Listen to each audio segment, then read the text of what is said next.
sometimes when villagers wake up, will curse the player's ancestors in their hearts. Just because these damn thieves always break into the village without warning and take all the wood here. They don't take the villagers seriously at all, after getting what they want, and even deliberately trample the farmland to leave. But for this, the villagers can only silently clean up, because they know clearly that the consequences of angering these in order to repair the houses. The librarian suggested to mine some wood. They soon became desperate. They found that the wood around the village had been cut down by players. Only one tree was left on the other side. Seeing this, they immediately came to the tree excitedly. But the next second, the tree was suddenly smashed. They looked down. It was two players mining four or happened to pass by, and they cut down the only tree here without hesitation, leaving only the poor three villagers. The farmer looked up.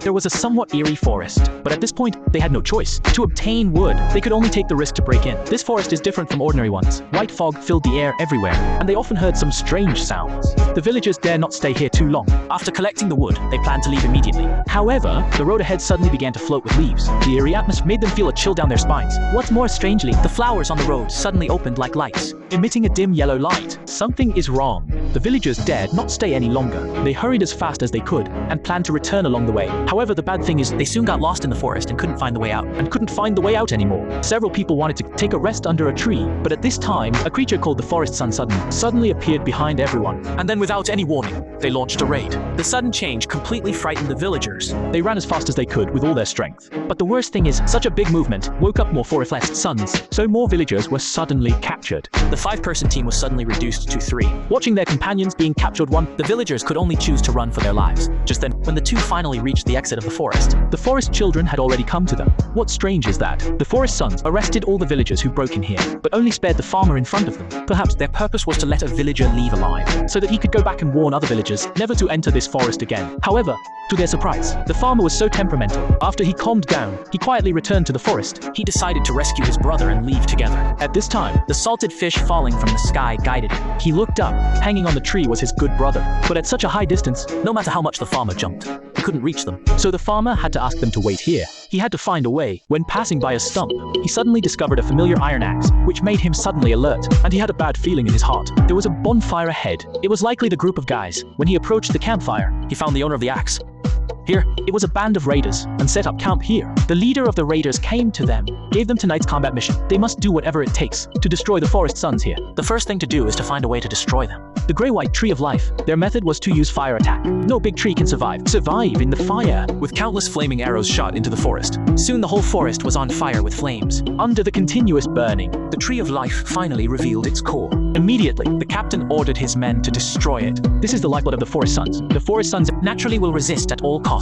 As the sons of the forest, their skin is invulnerable to even sharp axes can't cause them any harm at all. Meanwhile, they are not afraid of the burning of fire. Their only weakness is the tree, the corresponding life core on the tree. The raider, the captain, quickly used the most efficient axe, cut down the life core on the tree, and then squeezed it hard. The corresponding Forest Sun had not had time to stop, was also destroyed along with him. In this way, they used axes, easily smashed the exposed life core. In just a few minutes, the raiders kept advancing triumphantly and destroyed a large number of Meanwhile, the villagers. The forest fire quickly spread to their feet, so he quickly took out pumpkins and watermelons to use the water inside to isolate the fire. All this was seen by the forest children. They realized that the villagers might have a way to put out the fire, so he quietly came behind the villager and immediately expressed his kindness to him, and then proposed to cooperate too, to eliminate the looters. The kind villagers didn't care about their and shook hands, then nodded in agreement. After all, the enemy of the enemy is a friend. Then the villagers used paper and pen, described the firefighting plan to him. The Forest Sun was greatly inspired. To ensure the success of, he voluntarily released the villagers he had captured. Then the farmer explained the current situation to them. The remaining villagers also expressed they were willing to assist them against the raiders. In this way, with the help of the forest children, 3 villagers were sent to the top of the tree. Just as a looter was about to continue to destroy the core, a bucket of cold water was poured down. Then the villagers stood on the top of the tree and continuously threw various items down and smashed them all on the looters' heads. This forced them to temporarily abandon the destruction and fled quickly in order to completely break the psychological defense of the looters. The villagers combined the food ingeniously to form a ghost face. Then,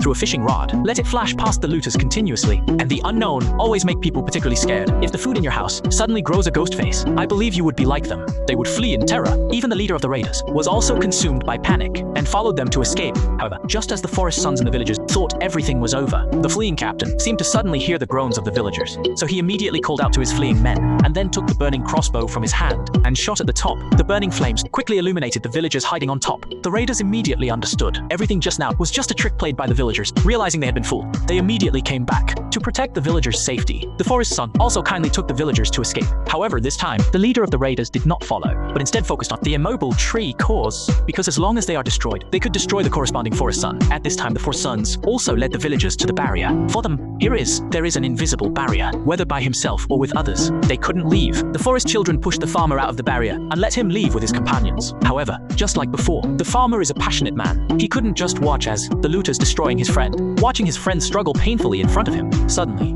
he didn't know where he got the courage. Despite the danger, he swung his arms vigorously. Then he took out the only iron tool from his bag. He ran towards the leader of the raiders with a ferocious face. With a fierce stance for a moment, the captain of the raiders was scared and took 2 steps back. However, when the farmer saw the axe in the other's hand, he suddenly calmed down and quickly left in the laughter of the looters. But the leader of the raiders would never have thought. The villagers' real plan was yet to come. He sprinkled the bone meal, continually sprinkled on the core of life. The next second, the tree kept growing. The corresponding forest sun also expanded rapidly in size, and in the blink of an eye, it grew into a 100-meter giant. The raiders had never seen such a behemoth before. Every step he took was accompanied by the shaking of with a casual wave of his. He could clean up the looters on the ground in bulk. But this guy in front of him deserves to be the leader of the raiders. He quickly came up with a solution, with a clear goal in mind. He no longer felt fear at this time. With his nimble movement, he dodged several attacks in a row. Then, by constantly jumping, he came to the shoulder of the forest sun. Now he just needs to seize the moment to destroy the life core in front of him. He can destroy this behemoth. However, although his plan was perfect, but the farmer is not a pushover. He seized the opportunity and threw a pile of bone meal, and the branches quickly matured when they met. The falling branches just happened to wrap the captain of the raiders tightly. Even if he has great skills at this time, he has lost all means of resistance. He could only accept the punishment of the forest sun and was mercilessly thrown into in the end of all this. Only the looters were hurt in the end. The villagers relied on their bravery and kindness, formed a deep friendship with the forest sun. At this moment, 2 more players appeared at an inappropriate time. However, this time someone would seek justice for the villagers. The forest sun suddenly stepped forward and hung them upside down, revealing that they had looted the villagers' wood. The villagers got back what belonged to them, and the 2 players were also stuffed back into the cave by the forest sun, letting them go back to where they came from. With the bond established with the forest sun became the new guardian of this village.